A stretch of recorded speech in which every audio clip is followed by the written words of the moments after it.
Hello everyone, welcome to UCS academy. My name is Bhaikar Rastogi. तो आज की क्लास में मैं कुछ आगे नया प्रोसीड नहीं करने वाला हूं। मैं कुछ न्यूमेरिकल्स लेकर आया हूं। वो न्यूमेरिकल्स हम लोग करेंगे। जो भी पीछे हम लोगों ने कई चैप्टर्स पढ़ लिए हैं, उसके बेसिक सोम से अभी हम लोगों के कुछ न्यूमेरिकल्स छूटे हुए हैं। तो उन्हीं न्यूमेरिकल्स में से कुछ न्यूमेरिकल्स मैं आज कराऊंगा। एक दो क्लास में मैं सारे न्यूमेरिकल्स से पहले करा लूँगा, उसके बाद में फिर हम लोग आगे प्रोसीड करेंगे। ठीक है। तो एक न्यूमेरिकल है, इलास्टिक कांस्टेंट से ये न्यूमेरिकल है।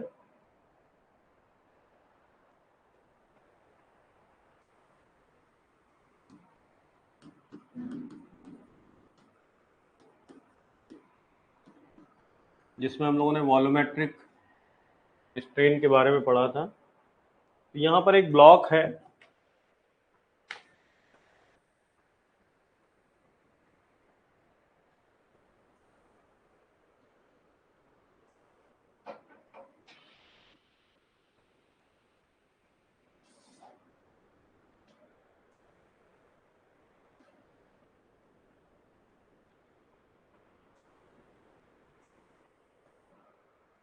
ये एक ब्लॉक है। इस ब्लॉक की जो लेंथ है, that length is 400 mm। Block की जो डेप्थ है वो 10 mm है।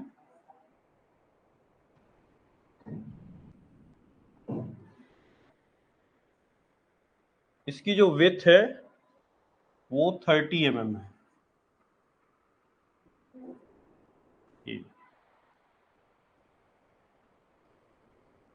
इस ब्लॉक के ऊपर 3 लोड लगे हुए हैं। एक्स डायरेक्शन में, मतलब ये वाली डायरेक्शन में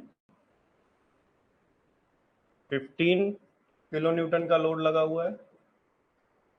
वाई डायरेक्शन में 180 किलो न्यूटन का लोड लगा हुआ है, टेंसाइल लोड है।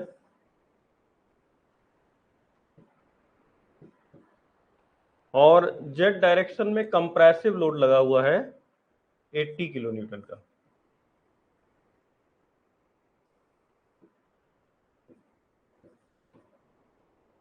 ये इस तरह का फिगर जो है वो बुक में दिया गया है। ठीक है।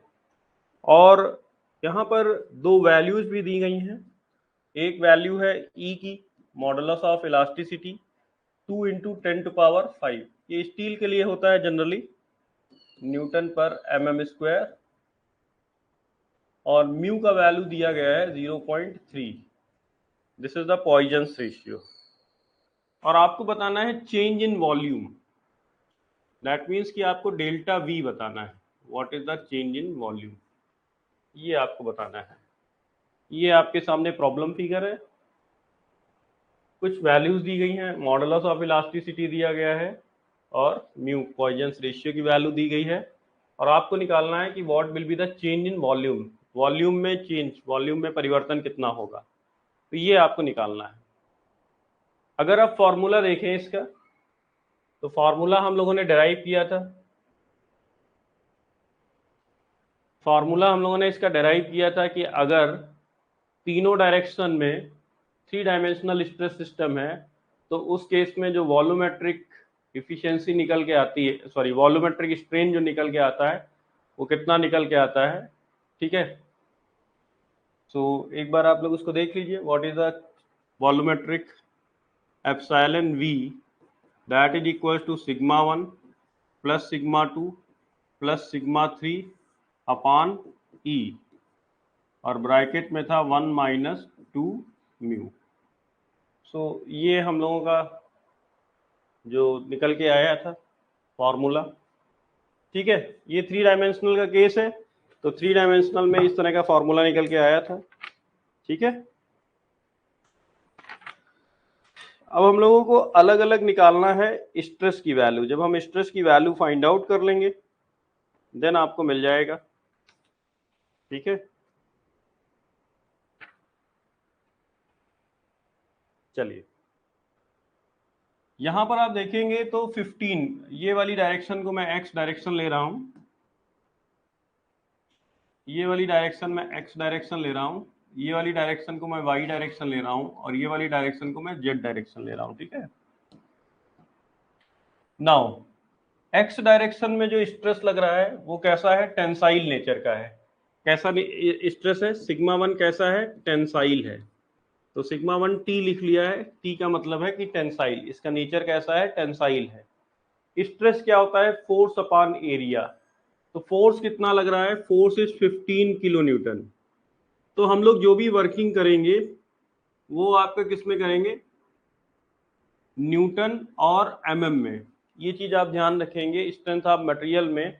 जब कभी भी हम कोई न्यूमेरिकल सॉल्व करेंगे, जब कभी भी हम कोई न्यूमेरिकल सॉल्व करेंगे तो उसमें हम लोग फोर्स की यूनिट, ये आप बिल्कुल नोट करके कहीं रखिएगा, फोर्स की जो यूनिट होगी उसे हम लोग न्यूटन में लेके चलेंगे, और जो डिस्टेंस की यूनिट है वो हम लोग एमएम में लेके चलेंगे। जैसे एरिया में लेना है तो हम एमएम स्क्वायर लेंगे, वॉल्यूम अगर हमें लेना है तो एमएम क्यूब लेंगे। ठीक है, प्रेशर अगर हमें लेना है तो न्यूटन पर एमएम स्क्वायर लेंगे, या स्ट्रेस हमें लेना है तो न्यूटन पर एमएम स्क्वायर लेंगे। ये सबसे बेस्ट ऑप्शन होता है। और यहाँ पर यूनिट कन्वर्जन जो है वो बहुत ही इंपॉर्टेंट रोल प्ले करता है। अगर यूनिट्स यूनिफॉर्म नहीं होती हैं तो उस केस में आपका आंसर सही नहीं आ सकता है। ठीक है, तो इस चीज को ध्यान दीजिएगा कि यूनिट्स हमेशा जो है वो एक जैसी ही आपको रखनी है।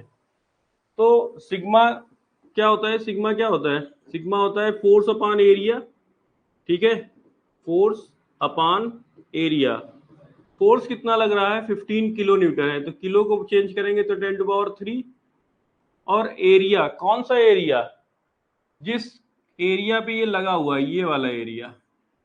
अब ये एरिया कौन सा है, 30, तो इसका क्या हो गया, विथ। और ये कितना हो गया, 10, तो 30 × 10, 30 × 10, 30 × 10। ठीक है, तो ये आपका आ जाएगा सिग्मा 1। एक बार वैल्यू कैलकुलेट करके बताइए, कैलकुलेटर का यूज करिए, कैलकुलेटर रखिए अपने पास में और वैल्यू निकाल के बताइए। 15 किलो न्यूटन का जो लोड लग रहा है वो आपका इसी वाले फेस के ऊपर लग रहा है, ये वाला जो फेस है इस फेस पे लग रहा है। ठीक है, तो ये कितना आ जाएगा, 30 × 10। जो एरिया है, जो क्रॉस सेक्शनल एरिया है, जो नॉर्मल एरिया है, ठीक है, वो कितना आ जाएगा, 30 × 10। सो एक बार वैल्यू कैलकुलेट करके बताएंगे, 15 × 10⁻3। हम भी कैलसी ले लेते हैं, आप लोग भी करके बताइए।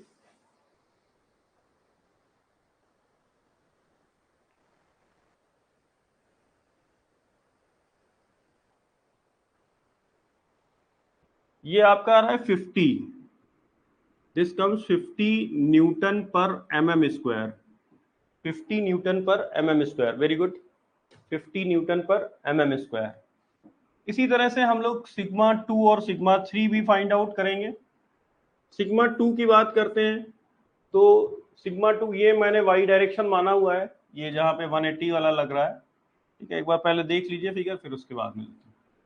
तो ये आपका वाई डायरेक्शन में लग रहा है, तो ये भी कैसा होगा, टेंसाइल ही होगा। This is also tensile. Force upon area, force कितना लग रहा है, 180 किलो न्यूटन लग रहा है, तो किलो को चेंज करेंगे 10⁻3 अपॉन कितना एरिया है, कौन सा एरिया है, तो ये वाला एरिया है, दिस एरिया, ये वाला ऊपर वाला जो एरिया है, ऊपर वाला एरिया। तो ये कितना हो जाएगा, ये है आपका 400 mm, और ये है आपका 30 mm। तो 400 × 30, 400 × 30 कितना आ जाएगा, कैलकुलेट करके बताएंगे।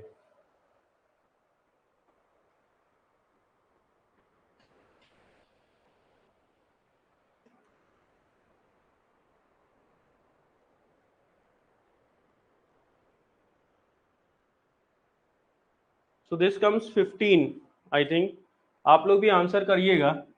दिस इज 15 न्यूटन पर mm स्क्वायर, 15 न्यूटन पर mm स्क्वायर, बहुत ही इंपॉर्टेंट क्वेश्चन है। ठीक है, इसके बाद में तीसरा लेंगे हम लोग, सिग्मा 3। अब आप मेरे को कमेंट करके बताइए कि जो सिग्मा 3 का लोड लग रहा है वो लोड कैसा है, टेंसाइल है या कंप्रेसिव लोड लग रहा है? कमेंट बॉक्स में करिए। जो सिग्मा 3 मतलब जो तीसरा लोड लग रहा है 80 किलो न्यूटन का, 80 किलो न्यूटन का जो लोड लग रहा है, ये लोड कैसा है, टेंसाइल है या कंप्रेसिव है, ये पुशिंग है या पुलिंग है?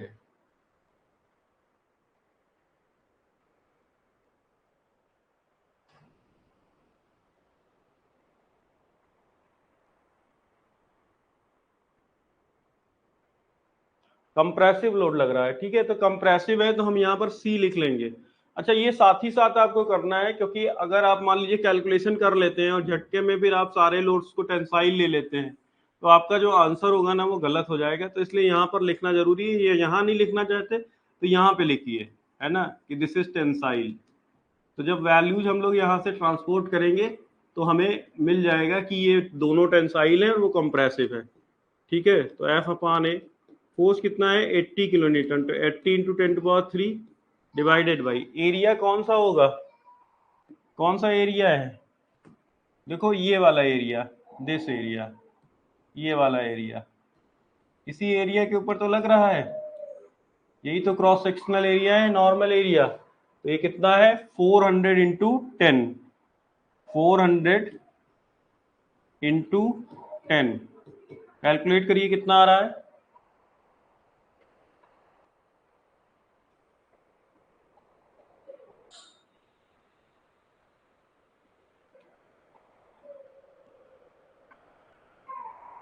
So this comes 20, this comes 20, so this is 20 Newton पर mm स्क्वायर। और ये लोड कैसा है, कंप्रेसिव लोड है, ये स्ट्रेस कैसा है, कंप्रेसिव स्ट्रेस है। ठीक है, स्ट्रेस कैसा है, कंप्रेसिव स्ट्रेस है। ठीक है, बाकी सारी वैल्यूज दी हुई हैं, बस हमें पुट करना है और आंसर फाइंड आउट करना है। तो यहां से हम लोग क्या करेंगे, फार्मूले में पुट करेंगे वैल्यूज को। Epsilon v is equals to sigma 1 plus sigma 2 plus sigma 3। लेकिन यहाँ पर आप देखिए कि ये दोनों तो टेंसाइल हैं, ये वाला और ये वाला टेंसाइल है तो इनका साइन प्लस लेंगे, लेकिन ये वाला कंप्रेसिव है तो ये वाला साइन कैसा लिया जाएगा, निगेटिव लिया जाएगा। तो this is 50 plus 15 minus 20 divided by E का वैल्यू दिया हुआ है 2 इंटू 10⁻⁵। अच्छा, ये वैल्यू आप देख लीजिए, ये भी न्यूटन पर mm स्क्वायर में दिया हुआ है या नहीं दिया हुआ है, एक बार वैल्यू चेक कर लीजिए। तो न्यूटन पर mm स्क्वायर में वैल्यू दिया हुआ है, न्यूटन पर mm स्क्वायर में ये वैल्यू दिया हुआ है। ठीक है, ये देख लीजिए। तो इसका मतलब है इसको एज इट इज यूज कर सकते हैं। बहुत ध्यान देना है, देखिए यहाँ पे।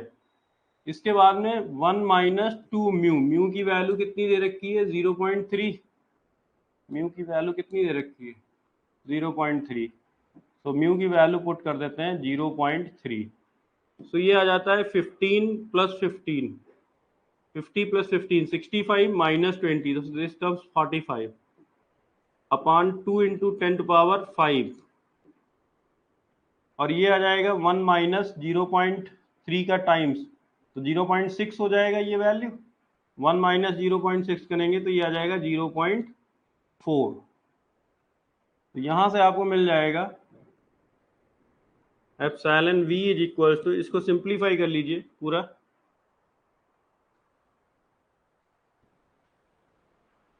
Forty five into 0.4 divided by 2 into 10⁵। So this value comes 9 into 10⁻⁻⁵। अच्छा, इसका कोई यूनिट नहीं होगा, ये आपका जो निकल के आया है ये है वॉल्यूमेट्रिक स्ट्रेन। ये जो वैल्यू निकल के आई है किसकी निकल के आई है, वॉल्यूमेट्रिक स्ट्रेन की वैल्यू निकल के आई है। लेकिन उसने हमसे वॉल्यूमेट्रिक स्ट्रेन नहीं पूछा है, उसने हमसे पूछा है चेंज इन वॉल्यूम। उसने क्या पूछा है, चेंज इन वॉल्यूम कितना होगा। तो चेंज इन वॉल्यूम कैसे निकालेंगे, तो एप्सिलॉन वी क्या होता है, वॉल्यूमेट्रिक स्ट्रेन क्या होता है, change in volume upon original volume, original volume, change in volume upon original volume. तो इसी को हम लोग लिखते हैं डेल्टा वी अपॉन वी। तो हमें निकालना है डेल्टा वी, तो डेल्टा वी बराबर क्या हो जाएगा, epsilon V into V. Epsilon V की वैल्यू हम लोगों ने फाइंड आउट कर ली है 9 इंटू 10⁻⁵ और वॉल्यूम देखिए ये रेक्टेंगुलर ब्लॉक है, ये ब्लॉक कैसा है, रेक्टेंगुलर ब्लॉक है, तो इसका वॉल्यूम कितना हो जाएगा, L B H, length into width into height. तो ये हो जाएगा 400 इंटू 30 इंटू 10, ठीक है। तो ये आ जाएगा 400 इंटू 30 इंटू 10, ठीक है। ये हमारा फाइनल आंसर आएगा। क्योंकि चेंज इन वॉल्यूम है और हम लोगों ने जो डिस्टेंस का यूनिट लिया है या लेंथ का जो यूनिट लिया है वो क्या लिया हुआ है, mm। तो जो आपको चेंज इन वॉल्यूम मिलेगा वो किस में मिलेगा, mm³ में मिलेगा, mm³ में ये मिलेगा आपको, ठीक है। ये फाइनल आंसर आप बताइए, कमेंट करिए what is the final answer.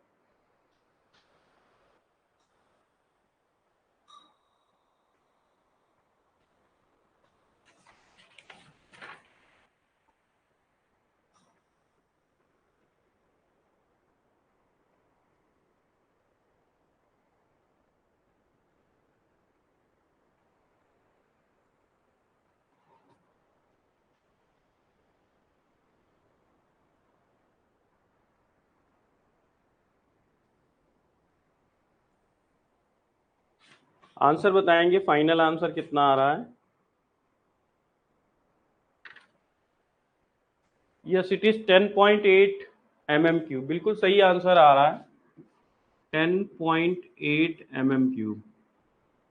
This is the exact answer, this is the exact answer. तो एक बार कमेंट बॉक्स में आप कमेंट करिए कि आपको ये प्रॉब्लम समझ में आया है या नहीं, कैसे करना है, एरिया कौन सा लेना है। मेन चीज ध्यान देने वाली होती है कि एरिया कौन सा लेना है। तो जिस फेस के ऊपर लोड लगा हुआ है वही आपको एरिया लेना है। दूसरा आपको जो चीज ध्यान रखनी है वो ये कि क्या सारे लोड्स टेंसाइल हैं या उनमें से कोई लोड्स कंप्रेसिव भी हैं।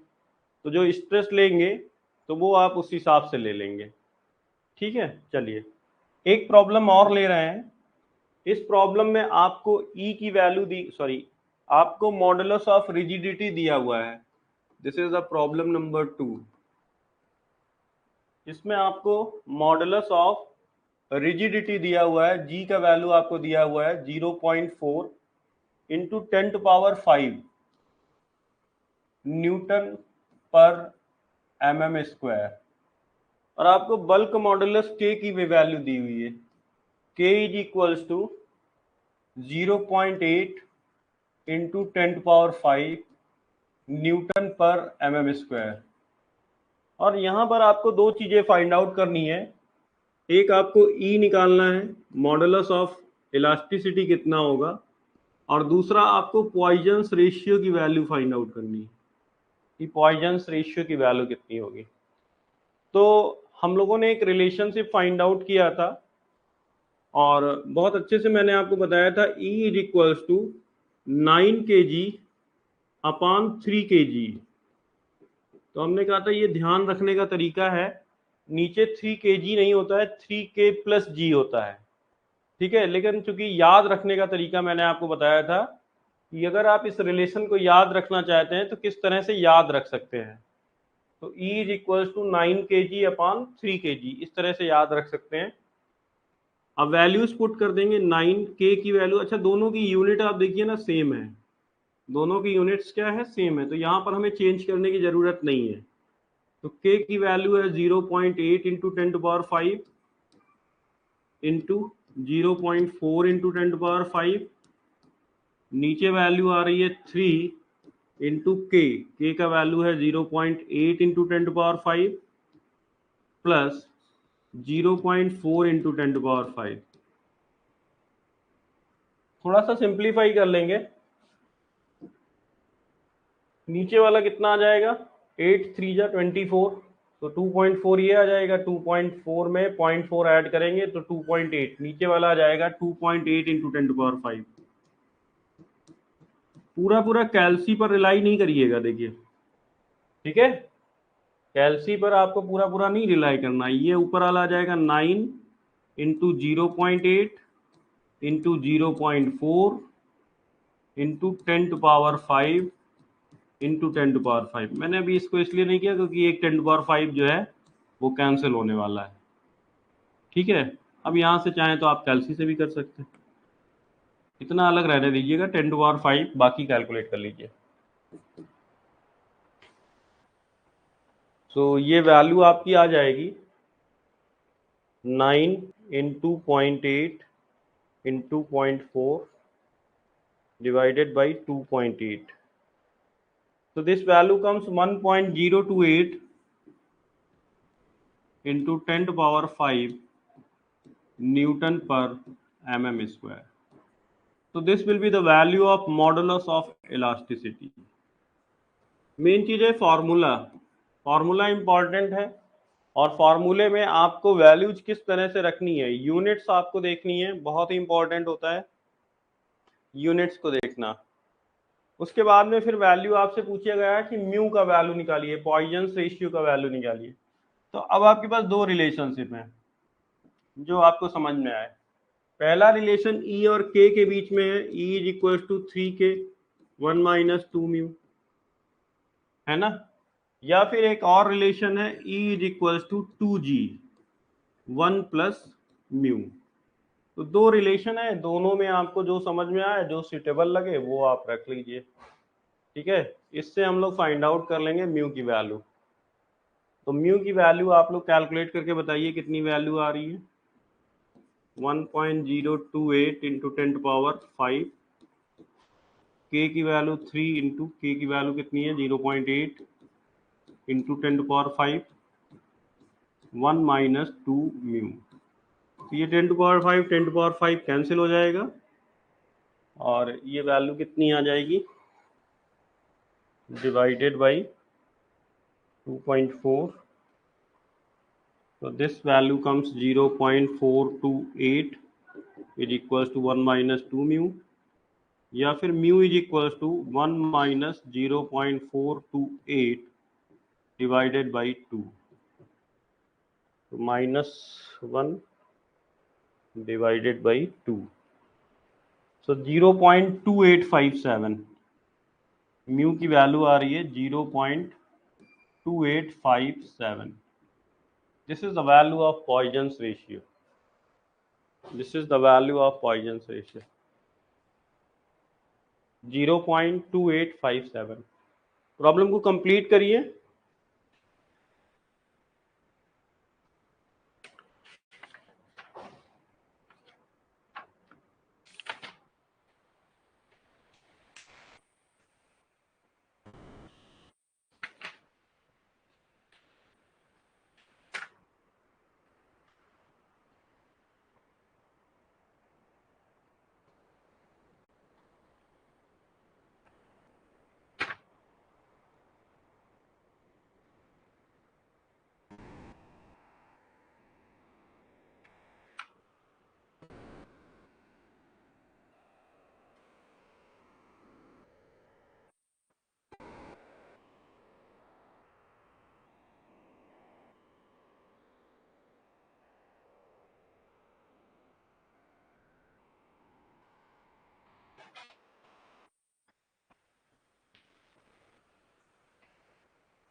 ओके, प्रॉब्लम हो गया आपका।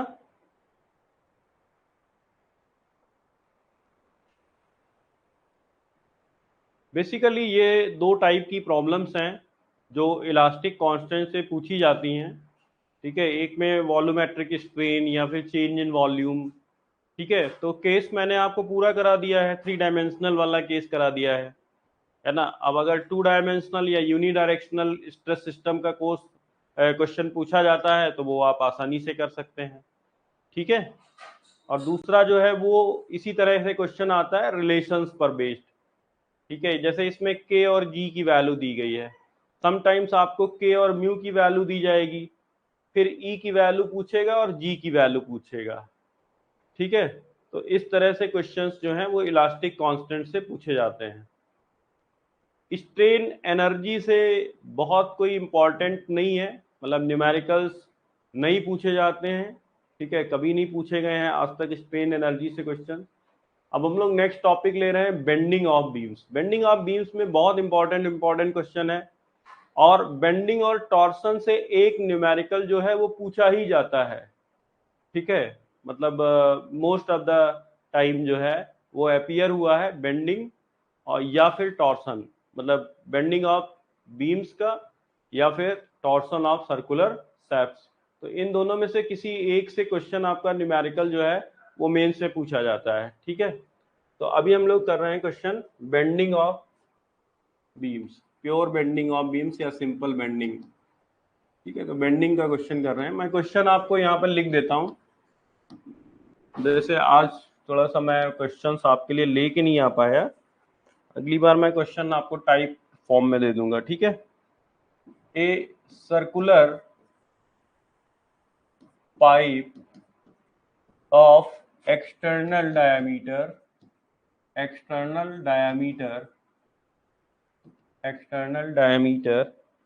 70 mm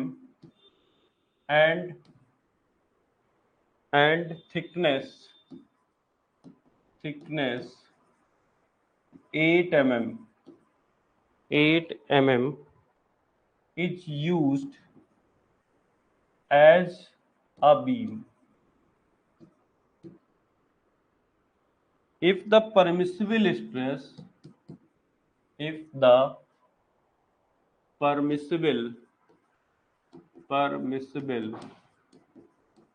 stress in the material of pipe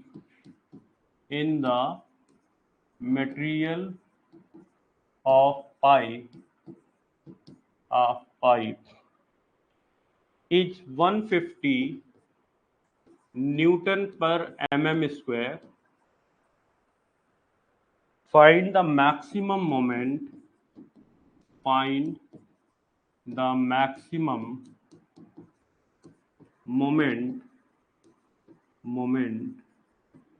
it can carry.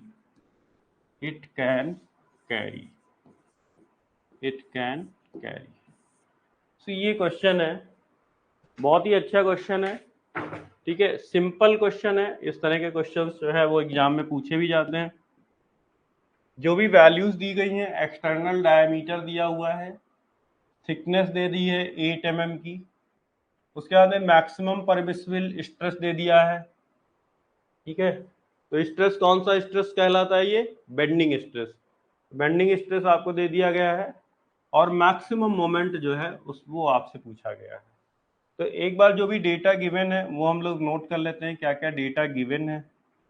ठीक है, सो गिवन डेटा, तो डी नॉट मैं ले रहा हूँ आउटर डायमीटर या एक्सटर्नल डायमीटर के लिए, डी नॉट ले रहा हूँ आउटर डायमीटर के लिए, so that is 70 mm। Thickness T ले लेता हूँ, that is given as 8 mm।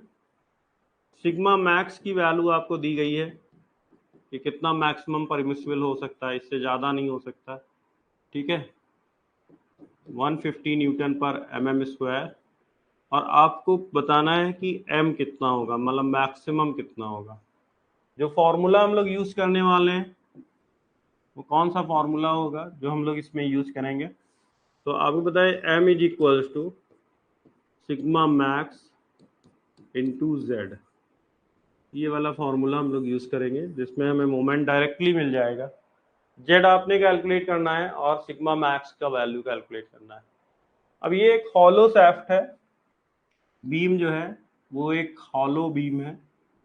ये आउटर डायमीटर है और अंदर जो थिकनेस दे रखी वो 8 mm दे रखी। तो अगर आप देखेंगे इस तरह से, तो ये जो आउटर डायमीटर है ये दे रखी है 70 mm। तो जो इनर डायमीटर होगी वो कितनी होगी, कमेंट करिए। और उसने थिकनेस आपको दिया हुआ है, कितना थिकनेस दिया हुआ है, 8 mm। ये आपकी डी नॉट है। आप बताएंगे इनर डायमीटर कितनी होगी, जबकि 8 mm का थिकनेस दिया हुआ है। ये है आपका बीम की तरह, इसको यूज कर रहे हैं हम लोग, इसको हम लोग बीम की तरह यूज कर रहे हैं। ये सो कमेंट करिए, फटाफट करिए, इसमें तो कोई ऐसी बड़ी चीज नहीं है जो मैंने आपसे पूछ ली हो। 70 mm आउटर डायमीटर है, 8 mm जो है, नो देखो, हाँ इसीलिए मैंने इधर बना दिया था, मुझे लग रहा था कि ये डाउट आएगा। देखो 8 mm बेटा इधर है और 8 mm इधर है, तो अंदर वाली जो डायमीटर हो जाएगी वो कितनी हो जाएगी, 8 थोड़ी ना माइनस करोगे, 16 माइनस करोगे, 8 2 जा 16, तो जो इनर डायमीटर हो जाएगी वो आपकी हो जाएगी 54। तो D I is equal to 70 minus 2 into 8, तो दिस इज 70 माइनस 16, तो this comes 54 mm। I think clear होगा, ठीक है। ये आपका आउटर डायमीटर हो जाएगा। अच्छा, जेड का जो फॉर्मूला होता है, जेड का फॉर्मूला हॉलो के केस में सेक्शन मॉडुलस कितना होता है, हॉलो सर्कुलर के केस में सेक्शन मॉडुलस कितना होता है, तो उसका फॉर्मूला होता है z इज इक्वल टू पाई अपान कितना, बताओ, 32 डी नॉट, मतलब आउटर डायमीटर लेते हैं तो डी नॉट, स्मॉल ले रहे हैं तो स्मॉल वाला ले लेंगे। फार्मूला आप लोग देख लीजिएगा एक बार, फार्मूले मुझे कम याद रहते हैं, आप लोग देख लीजिएगा। डी नॉट की पावर 4 माइनस डी आई की पावर 4, ठीक है। ये z की वैल्यू है। आप चाहें तो आई अपान वाई मैक्स से भी निकाल सकते हैं।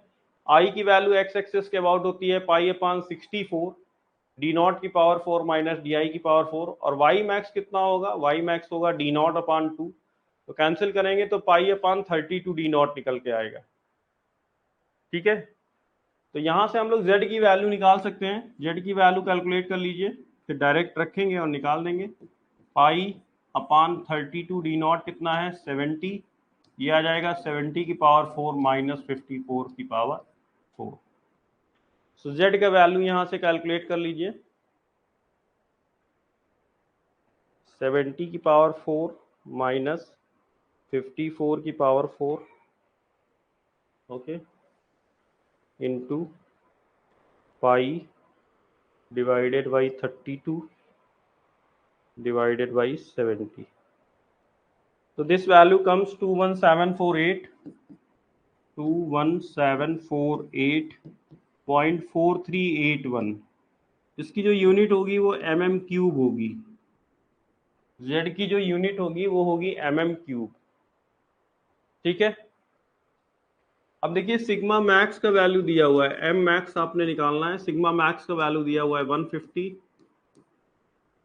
z का वैल्यू आ जाता है 21748.4381, इसको 150 से मल्टीप्लाई कर देते हैं into 150, so this value comes 1 2 3 4 5 6 3.26, ठीक है, यहाँ तक ले लेते हैं, इंटू 10 टू पावर 6 न्यूटन और ये आ जाएगा mm, मोमेंट है ना, तो मोमेंट किस में लेंगे, न्यूटन mm में लेंगे। अब आप चाहें तो इसको न्यूटन मीटर में कन्वर्ट कर सकते हैं, देखिए कैसे करेंगे वो समझ लीजिए, किस तरह से करेंगे। तो ये है 3.26 इंटू 10 टू पावर 3 यहाँ पे रखिए न्यूटन के साथ में, और 10 टू पावर 3 यहाँ रख लीजिए mm के साथ में, ठीक है। तो 1000 mm बराबर होता है 1 मीटर, और 10 टू पावर 3 न्यूटन का मतलब होता है किलो न्यूटन, सो ये आ जाएगा 3.26 किलो न्यूटन मीटर, ये आपका आंसर आ जाएगा। आप चाहे वहां पे भी छोड़ सकते हैं, ऐसा कुछ नहीं है। अब लेकिन ये है कि अगर ऑप्शंस में आएगा तो आपको दिखाना पड़ेगा, अदरवाइज अगर सब्जेक्टिव क्वेश्चन है तो आप यहाँ पे भी छोड़ देंगे तो ऐसा नहीं होगा कि गलत होगा, but it will looks like good. It will looks like good. 3.26 kilo newton metre, ये आपका मोमेंट होगा फाइनल आंसर। क्लियर है तो कमेंट करिए।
ठीक है, अब एक बहुत ही इंपॉर्टेंट क्वेश्चन मैं आपके सामने लेके आ रहा हूं। ठीक है,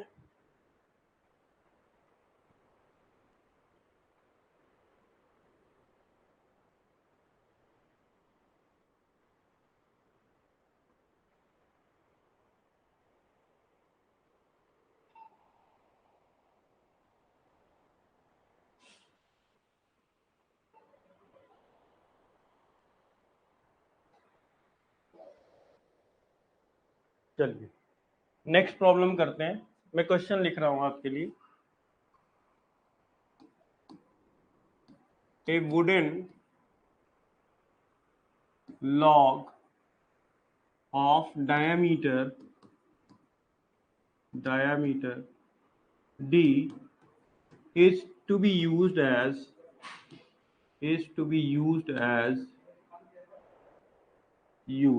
a beam। एक वुडन लॉग है जिसका डायमीटर d है और उसको हमें एक बीम की तरह यूज करना है। ठीक है, find the dimensions of rectangular beam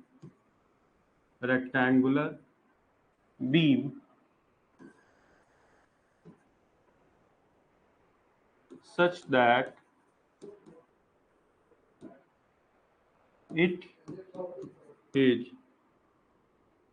it is having greatest strength। देखिए क्वेश्चन समझ लीजिए, क्वेश्चन की लैंग्वेज कुछ हो सकती है। ठीक है, क्वेश्चन मेरे नियर बाई में एग्जिस्ट नहीं कर रहा था, बुक वगैरह में नहीं क्वेश्चन दिख रहा था, बट ये क्वेश्चन कराना बहुत ही इंपॉर्टेंट था, तो इसलिए मैंने ये क्वेश्चन ले लिया। ठीक है, आप समझिए क्या हो रहा है। गांव वगैरह में क्या होता है, गांव में आपने देखा होगा, हो सकता है आपके गांव में भी अभी कुछ छत ऐसी हो जो कच्ची छत होती हैं, उनमें लकड़ी की बीम का यूज किया जाता है। लकड़ी की जो बीम्स होती हैं, हमारी तरफ धन्नी कहते हैं उसको, आपकी तरफ क्या कहते हैं पता नहीं। तो जो लकड़ी की बीम्स होती हैं, तो जैसे मान लो कुछ लोग राउंड भी यूज करते हैं, कुछ लोग उसको जो है वो रेक्टेंगुलर शेप में करा लेते हैं या फिर स्क्वायर शेप में करा लेते हैं। स्क्वायर करा लेते हैं तो थोड़ा सा देखने में अच्छा लगता है, या बाद में उसमें कुछ अंदर से पर्दा वगैरह लगा दिया गया तो वो थोड़ा सा छत देखने में अच्छी लगती है, होती मतलब मिट्टी की ही है, बट देखने में थोड़ा सा अच्छा लगता है। तो इस तरीके से आप समझ करिए कि आपके खेत पर कोई पेड़ था और उसको आपने कटवाया, क्योंकि उसको आपको एज ए बीम की तरह यूज करना था। उसकी डायमीटर डी है, ये आपको गिवन है, वो तो आप भी नापोगे जब आप कटवाओगे, तो उसका लॉग जो लकड़ी का लट्ठा होगा उसकी डायमीटर तो आप निकाल ही लोगे। अब हमें क्या करना है, हमें इसको कटवाना है, इस तरह से कटवाना है आरा मशीन के ऊपर कि एक रेक्टेंगुलर बीम हमें मिले और इसकी स्ट्रेंथ सबसे ज्यादा हो, तो जो आरा मशीन वाला है, अगर आप उससे कहोगे कि भैया सबसे स्ट्रॉन्गेस्ट बीम इसमें से कट करके निकाल दो, तो कहेगा भैया हमें पता नहीं, हमें बता दो कितना इसका विड्थ रखना है, कितनी डेप्थ रखनी है, ठीक है, हमें जैसा बताओगे वैसा हम काट देंगे, हमें नहीं पता सबसे स्ट्रॉन्गेस्ट। ऑब्वियस सी बात है, उसे नहीं पता होना चाहिए, है ना, उसने तो पढ़ाई नहीं की है। आपने पढ़ाई की है तो आपको पता होना चाहिए कि कौन सी बीम सबसे स्ट्रॉन्गेस्ट होगी। अब देखिए जरा यहाँ पर, ये सपोज करिए कि ये डी डायमीटर का लॉग है। अब इसमें से ये वाली बीम भी निकाली जा सकती है, इस तरह की, इसमें से इस तरह की बीम भी निकाली जा सकती है, इसमें से इस तरह की भी बीम निकाली जा सकती है। तो अगर हम देखें तो बहुत सारे कॉम्बिनेशंस हो सकते हैं बी और डी के, जो हम इसमें से निकाल सकते हैं, लेकिन सबसे ज्यादा स्ट्रॉन्गेस्ट बीम कौन सी होगी वो हम लोग कैसे पता करेंगे? फिर उसके लिए बी और डी की वैल्यू क्या होनी चाहिए, मतलब डेप्थ, ये कैपिटल डी ले लूंगा मैं, जो डायमीटर मैंने लिया है मैं कैपिटल डी ले लेता हूँ। इसलिए ले लेता हूँ कैपिटल डी क्योंकि अभी यहाँ पे हमें स्मॉल डी लेना पड़ेगा, मतलब रेक्टेंगल के डेप्थ के लिए, ठीक है, तो इसलिए उसे कैपिटल डी ले लेते हैं। तो हमें नहीं पता कि किस तरह का इसमें बी लें और किस तरह का डी लें, तो वो किस तरह से फाइंड आउट करेंगे ये हम आपको बताने जा रहे हैं, ठीक है। तो सपोज करिए कि ये लॉग था और इस लॉग में से हमने ये और ये वाली डायमेंशन चूज की और हमने कहा कि ये स्ट्रॉन्गेस्ट होगा, ये बी है और ये क्या है, डी है। तो अगर आप इसमें जाएंगे, इसका जो डायमीटर होगा वो क्या है, कैपिटल डी, डायमीटर क्या होगा, कैपिटल डी। देखो एक एंड से दूसरे एंड पे, एक एंड से दूसरे एंड पे जाएंगे तो ये क्या होगा, this will be the diameter, this will be the diameter, ठीक है। तो ये बी है और ये आपका डी है। तो यहाँ से एक रिलेशनशिप पाइथागोरस से हमें मिल जाता है कि हाइपोटेनस का स्क्वायर मतलब कर्ण का square that is equal to base का स्क्वायर प्लस डेप्थ का स्क्वायर, यहाँ से हमें मिल जाता है। तो ये हमारे पास एक रिलेशन आ जाता है, इसको हम इक्वेशन नंबर 1 बोल देते हैं, ठीक है। उसके बाद में अब ये जो बीम हमें मिली, हम कह रहे हैं कि इसकी स्ट्रेंथ जो है वो सबसे ज्यादा है। स्ट्रेंथ किससे ली जाती है, स्ट्रेंथ ली जाती है या तो मोमेंट ऑफ रेजिस्टेंस से लेते हैं और या फिर सेक्शन मॉडुलस से लेते हैं। किससे लेते हैं, सेक्शन मॉडुलस। जिस बीम का सेक्शन मॉडुलस जितना ज्यादा होता है उस बीम की स्ट्रेंथ उतनी ही ज्यादा होती है। तो यहाँ पर सेक्शन मॉडुलस क्या होगा, तो सेक्शन मॉडुलस एक रेक्टेंगुलर बीम का होता है बी डी स्क्वायर अपॉन 6, और हम z को क्या करना चाहते हैं, मैक्सिमाइज करना चाहते हैं। z को क्या करना चाहते हैं, मैक्सिमाइज करना चाहते हैं। लेकिन अभी दो पैरामीटर है, एक b पैरामीटर है, एक d पैरामीटर है। तो इन दोनों की डिपेंडेंसी है कि कौन सा b ले कौन सा d ले, जिससे कि z क्या हो, मैक्सिमम। तो एक को एलिमिनेट करेंगे, यहां से डी स्क्वायर की वैल्यू निकालेंगे इक्वेशन नंबर 1 से, वो क्या आएगी, capital D square minus B square. ये वैल्यू यहां पर पुट करेंगे तो ये आ जाएगा b upon 6 T square minus B square. तो अब आप देखिए कि ये जो कैपिटल डी है, जो पेड़ आपने कटवाया है बीम की तरह यूज करने के लिए, अब उसका डायमीटर तो आप नहीं बढ़ा पाएंगे, वो तो डायमीटर क्या है, फिक्स है। तो दैट मीन्स कैपिटल डी की जो वैल्यू है दैट इज फिक्स्ड वैल्यू। अब सिर्फ किसकी वैल्यू है, बी की वैल्यू है। मतलब जेड किसके ऊपर डिपेंड कर रहा है, सिर्फ बी के ऊपर डिपेंड कर रहा है। बी ही एकमात्र ऐसा एलिमेंट है या ऐसा क्या कह सकते हैं उसको, वेरिएबल है, ठीक है, कि जिसके ऊपर z का मान डिपेंड कर रहा है, ठीक है। इस b को ऐसा क्या लें कि z क्या हो जाए, मैक्सिमाइज हो जाए। तो देखिए मैक्सिमाइज के लिए क्या करना होता है, तो आपको पता है कि अगर y जो है वो x का फंक्शन होता है, तो इसका मतलब क्या होता है, y किसके ऊपर डिपेंड कर रहा है, x के ऊपर डिपेंड कर रहा है। फंक्शन का मतलब क्या होता है, y is a function of x, that means कि y depends on x। y किसके ऊपर निर्भर है, x के ऊपर, और x कैसा है, इंडिपेंडेंट है। x कैसा है, इंडिपेंडेंट वेरिएबल है, और y कैसा है, डिपेंडेंट वेरिएबल है। और अगर हम y को मैक्सिमाइज या मिनिमाइज करना चाहते हैं तो हम क्या करते हैं, dy ओवर dx को जीरो के बराबर करते हैं। आपने भी 12th में पढ़ा होगा या हाई स्कूल में पढ़ा होगा कि for maxima and minima dy over dx that is equals to zero. अगर नहीं भी पढ़ा है तो भी आपको ये समझना पड़ेगा। अगर हो सकता है कि आपने 12th ना किया हो, डायरेक्ट आपने डिप्लोमा किया हो, तो उस केस में आप ये समझ लीजिए कि अगर y जो है वो x का फंक्शन होता है तो y को मैक्सिमाइज या मिनिमाइज करने के लिए हम dy ओवर dx को जीरो के बराबर रखते हैं। अब यहां पर आप देख लीजिए, यहां पर कौन किसका फंक्शन है, यहां पर z जो है वो किसका फंक्शन निकल के आया है, b का फंक्शन निकल के आया है। z किसके ऊपर निर्भर कर रहा है, b के ऊपर निर्भर कर रहा है। इसका मतलब यहां पर अगर हम z को मैक्सिमाइज करना चाहते हैं तो हम क्या करेंगे, हम dz अपान dv को जीरो के बराबर कर देंगे, dz अपान dv को जीरो के बराबर कर देंगे। तो करिए, for maximum z dz upon dv that is equal to zero, b को अंदर मल्टीप्लाई कर देंगे तो यहां से आ जाएगा d अपान dv, ठीक है, ये हो जाएगा D square B minus B cube upon 6, ठीक है, that is equal to zero. मैंने z की वैल्यू यहाँ पे रख दी। अब थोड़ा सा आसान इसलिए हो जाता है क्योंकि यहाँ पे देखना आसान है। 6 कांस्टेंट है तो बाहर निकाल दीजिए, तो ये आ जाएगा 1/6। अंदर डिफ्रेंशिएट करेंगे तो डी स्क्वायर कॉन्स्टेंट है तो वो तो एज इट इज रहेगा, और b का डिफ्रेंशिएशन b के रिस्पेक्ट में क्या आ जाएगा 1, माइनस बी क्यूब पर डिफ्रेंशिएशन क्या आ जाएगा 3b square that is equal to zero.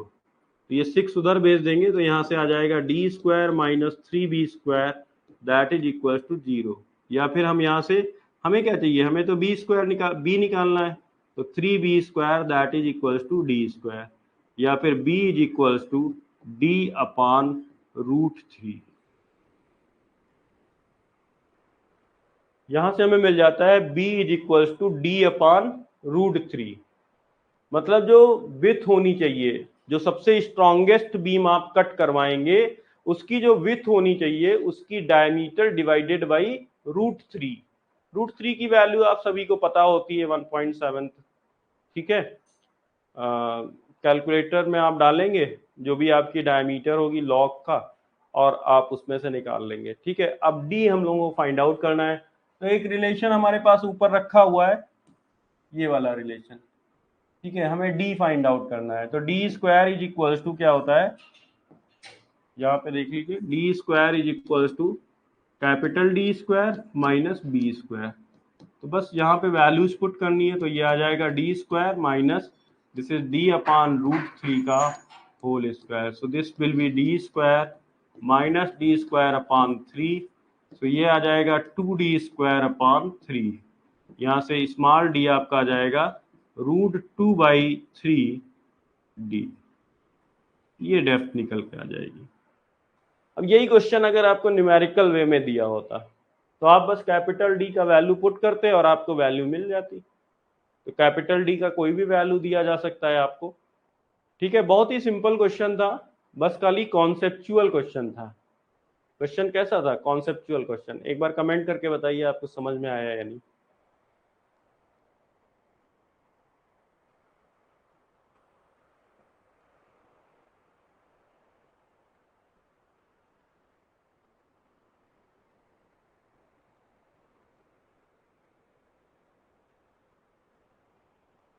ठीक है, सो आज के लिए इतना ही।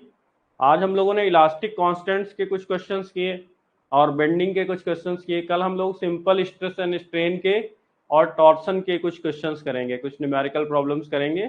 उसके बाद में फिर मैं आगे प्रोसीड करूंगा, अदरवाइज फिर ये बीच में क्या होता है ना, काफ़ी ज़्यादा लोड बढ़ जाएगा। फिर अगर लास्ट में सारे न्यूमेरिकल्स लेंगे तो आपको ये एक तरीके से रिवीजन भी आपका हो जा रहा है, ठीक है, और न्यूमेरिकल प्रॉब्लम्स भी आप कर पा रहे हैं, ठीक है। तो आज के लिए इतना ही। Thank you very much, good night, take care.